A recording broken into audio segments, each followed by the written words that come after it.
Hi, I'm Patrick. I'm a solutions engineer here at FullStory, and today I'm joined by Greg from our data science team. Pleasure to be here.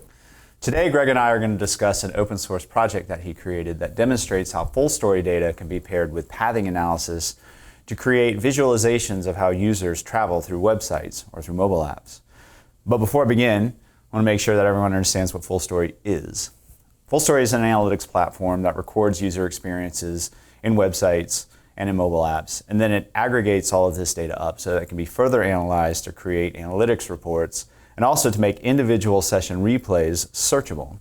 So our customers can recognize where their apps or their sites might not be performing well through analytics, and then they can dive right in to watch individual session replays to see where in their user experiences the friction is coming from, and so that they know exactly what they need to fix.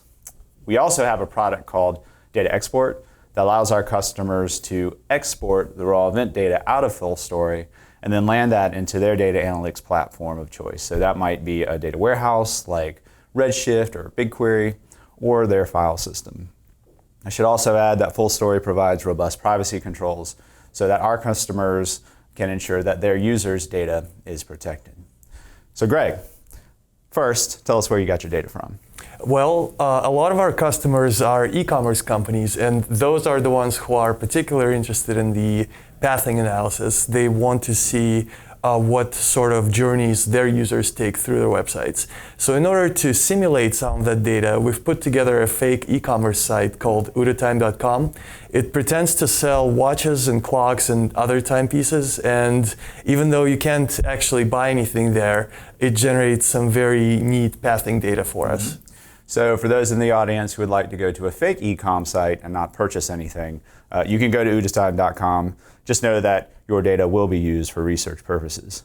It's worth mentioning that in order to generate a viable data set for us to do research on, we've sent a lot of bots, worked with another company to script some bots to go generate traffic on the site. And so a vast majority of the data we'll be looking at today is the result of that. But we have also interspersed some human activity as well. So we have our data source. Tell me how you got the data out of FullStory and where'd you put it? So we have another open source tool called Hauser. It's maintained and was created by FullStory. It's a part of the data export package that you've talked about. And Hauser allows you to export your FullStory session data to a warehouse of your choice. It supports Redshift, BigQuery. In this case, we just used it to download some of that session data to a local machine. And also a slice of that data is included with the open source package that we provided. Okay, great. So you used Hauser to export data out of FullStory. You landed as JSON files, think your local file system. We've stored some of these files out on GitHub for the purposes of this project. I think there are about 26,000 events represented in these files. Cool. So now that we have the data, what are some of the features that you're looking for? Where do you begin?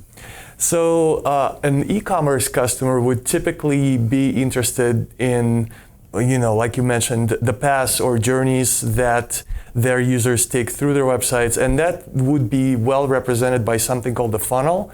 A funnel is just a collection of URLs that a user would typically navigate through in succession. So each step of a funnel represents a single URL that a user would navigate to. All right, great. So a good way to think about funnels are, a path through a website that has some kind of business value. So for an e-com site, the first step of a funnel would be a user hitting the homepage, so Utils.com in this case.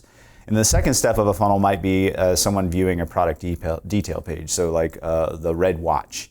Then the next step after that, the third and final step in our example, would be someone going to the cart and then checking out and paying for their watch. And you would expect that at each step of the funnel, fewer people would get through. So 100% of your audience would go to Utils.com, and then some percentage fewer would get to the second step and look at the red watch product detail page.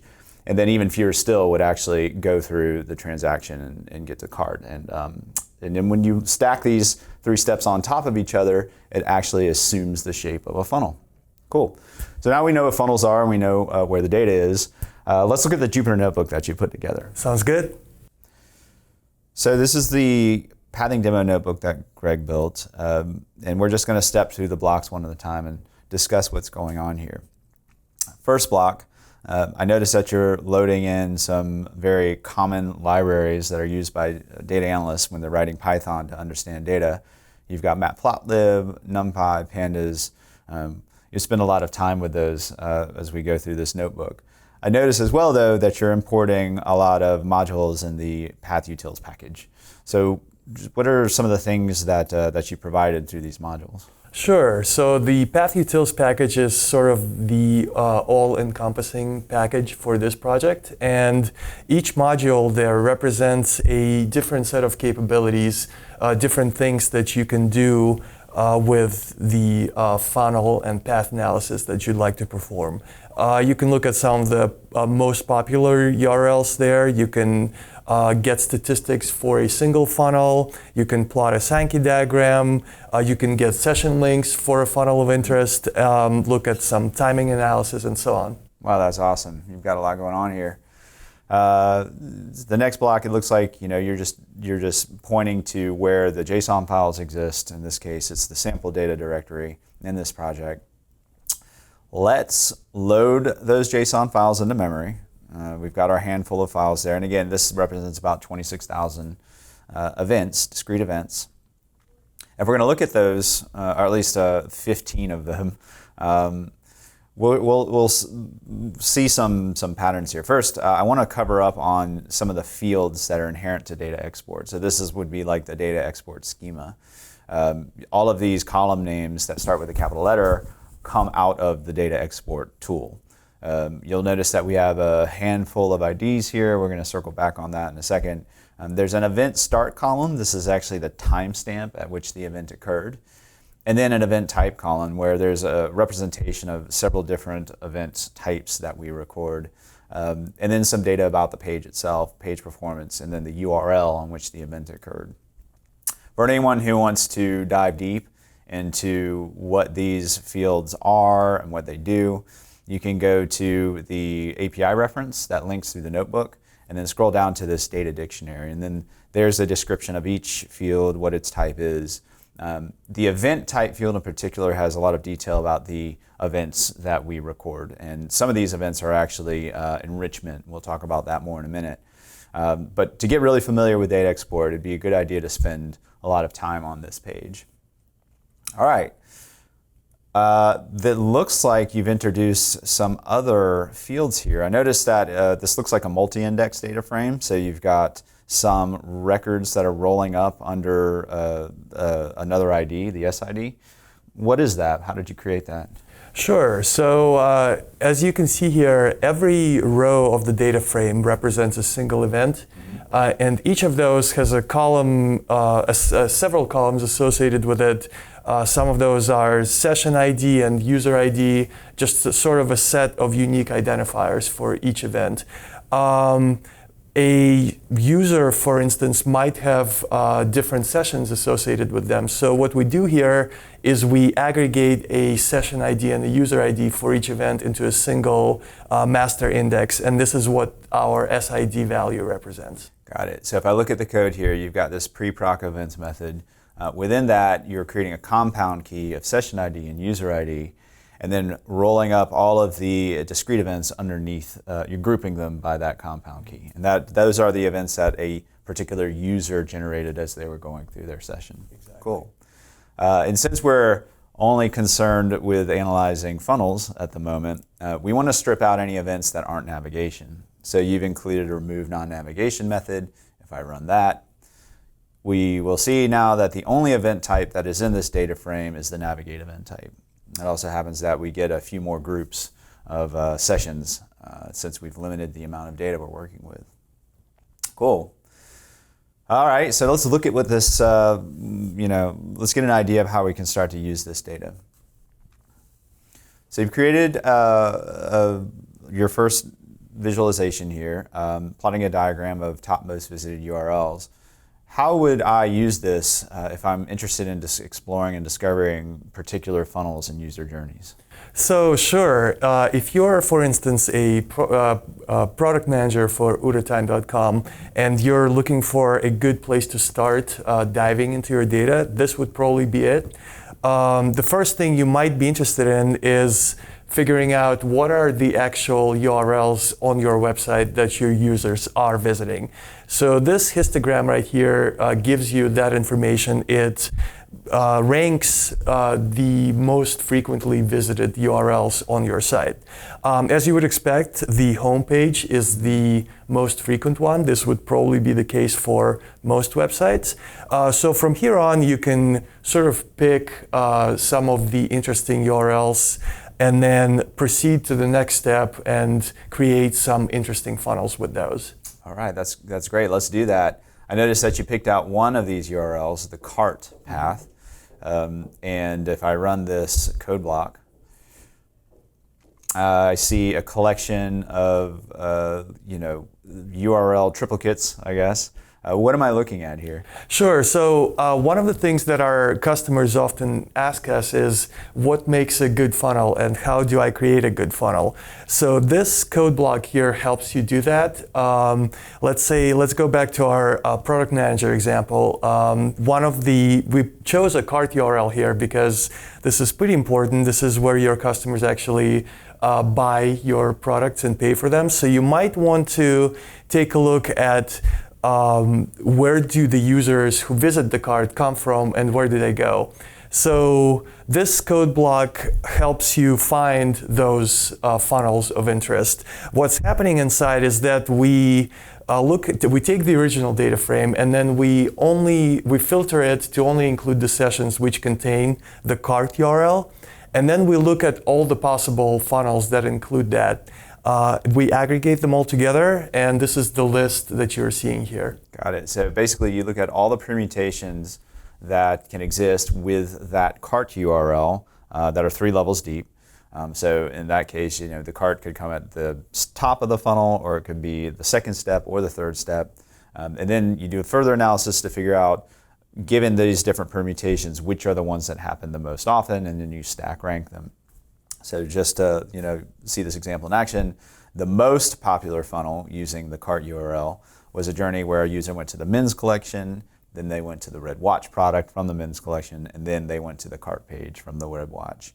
And then you've got a few other funnels here, decreasing popularity. It looks like now, if we look at the next code block, that you've plucked out one of these funnels. The one that goes through the blue watch, that would be the 4th most popular funnel. You pull that one out and you're running it through a get funnel stats function. If I run this, looks like another histogram. What am I looking at? Right, so this is the actual representation of a funnel that we chose. We chose the blue watch funnel because, like you've said, it's the 4th most common funnel in the above list. And if you're a product manager, maybe you are interested in figuring out why the blue watch product doesn't convert as well as some of the other ones. So you want to dive a little bit deeper into it. So here, what we're looking at, the first step of the funnel is the men's collection. It's everybody who visits the men's collection product page. And then it looks like about third to a half of those users proceed to the blue watch product, and then it seems like almost all of them in this case go ahead and proceed to the cart. Yeah. Side note, the fact that there isn't a bigger drop off between the blue watch product page and cart is a function of the way we scripted our bots. So you would expect in a real world scenario to have a much bigger drop off. But we have a slight drop off. A few bots decided not to purchase. This to me is the most exciting part of the project that you built. So getting back to your example, Greg, of a product owner who wants to know, why they're not getting more traffic on blue watches. It could be the case that I've run a promotion or I've spent money on a media and I'm really trying to drive traffic down the specific path. By generating a Sankey diagram using your plot funnel method here, I can start to see where else that expected traffic went. So talk to me a little bit about how you made this and how I as a product owner might use it. Sure. So we used a Python visualization library called Plotly. It's a very powerful visualization tool, and it's great for producing charts, and this Sankey diagram is one of the examples of the things that it can do. As you can see here, you can still see the original funnel in pink, and each node still represents the relative size of each funnel step, but there is quite a bit of additional information that this diagram provides. You can actually see where the users come into your funnel and where do they go from each step of the funnel, and that just provides a little bit more context around your funnel conversion. For instance, here you can see that a larger percentage of your users, once they navigate to the men's collection, they actually proceed to the red watch product as opposed to the blue watch. Right. So that would be a really interesting discovery for me. I didn't anticipate a lot of folks to go to my red watch if I'm running a blue watch campaign. So I now would like to explore why this might be happening. And then using the FullStory session replay capability that I mentioned at the top of the conversation, I can create some deep links to sessions to watch exactly what was going on. So just very quickly, walk me through how you're creating these links. Absolutely. So you wouldn't be a FullStory user if you didn't want to actually see some sessions. So what we're doing here, we're taking our Blue Watch funnel and we're using this code block to generate session links for it. As we've mentioned earlier, each event has a session ID and a user ID associated with it. And we also provide something called an org ID, which is the internal FullStory identifier for all of our customers. And using those three parameters, we can use the session URL template and then generate a session link that would include our funnel of interest. Right. So the org ID is like an account ID. Each one of our customers has one that's unique to their account. And at that point, it's just a matter of concatenating a few parameters into a string template, and you've got a session replay URL. The next block, you're doing some really interesting. We're stepping outside of just navigation events, and you're interested in finding those session replays where someone created what we call a frustration event. So as part of our analysis on the event data that streams into FullStory, we'll actually apply some heuristics that detect when users may be unhappy or otherwise be demonstrating frustration. So we've got things like a dead click, which means someone clicked on a thing and nothing happened. We've got an error click where someone clicked on a thing and we detected a JavaScript error, a runtime error. And then we've got rage click. So this is a heuristic that detects someone rapidly clicking on a button or some spot in the website or the app. Then we surface that separately. So if I'm looking at this block, it looks like that's exactly what you're doing. You've defined a rage click type, and you've got a function that takes a funnel and a click type. So walk me through how you're doing this analysis. Right. So, like you mentioned, a lot of our customers are specifically interested in our frustration heuristics because this really is the one thing that can tell you that there is something wrong with your website or a portion of your website. So we just thought it would be a good idea to incorporate that into our funnel analysis. Let's say in this case, we still are interested in our Blue Watch funnel, but we only want to see the sessions that include a rage click in this case.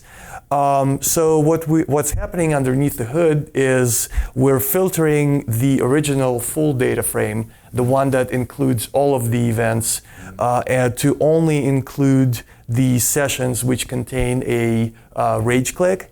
And then we go ahead and generate the session links for the sessions which do have the Blue Watch funnel that we've provided earlier. Cool. So let's dive into one of these. This was the first link that you generated. So I'm going to pause real quick to make sure. I'll just give a quick tour of FullStory. This is the actual session replay here in the middle of the screen. This is what the user saw, and then this is our interpretation of the events. So these are the events as the user produced them over here on the right side. And so if I play this, we'll see that someone is scrolling around on the watch, looking at watches, and then bam, bam, bam, bam, bam. Over here on the right-hand side of the screen, I'm seeing a lot of clicks happen in rapid succession, and ultimately we have a rage click. I can tell by watching the session replay that someone was, if I go back just a little bit, that someone was clicking on this watch face multiple times, expecting it to do something, and nothing happens. So now I, as a product owner, can understand that there's some kind of intrinsic behavior perhaps, or some kind of affordance that we're not providing, and I have the opportunity now to go and maybe make that watch face linkable. Very cool. If I go back now to the notebook, it looks like there's some other things that you've done here. Unfortunately, we won't have time to look at these in detail, but as homework, our audience might want to check these out. But quick summary, what else can we do with this utility you built? So you can also do things like timing analysis. This is where you look at how long it takes your users to navigate through your funnel and whether some of the funnel steps take longer than others. You can also dive a little bit deeper into the inflow and outflow statistics for a funnel. This is the information that's similar to what you saw earlier in the Sankey diagram, but these tools just provide a little bit more depth. Awesome. So all of this code is on GitHub. It's in the FullStory Dev organization, the Pathing Utils project. Please, anyone, feel free to clone it and play with it. If you're a FullStory customer, you can apply it to your own project, your own needs. Also, if there is a feature you would like to include in the open source project, we welcome pull requests. All contributions are welcome, so please feel free to do that. Thank you, Greg. This is amazing work. Thanks so much for demonstrating how powerful data export is, and happy hunting.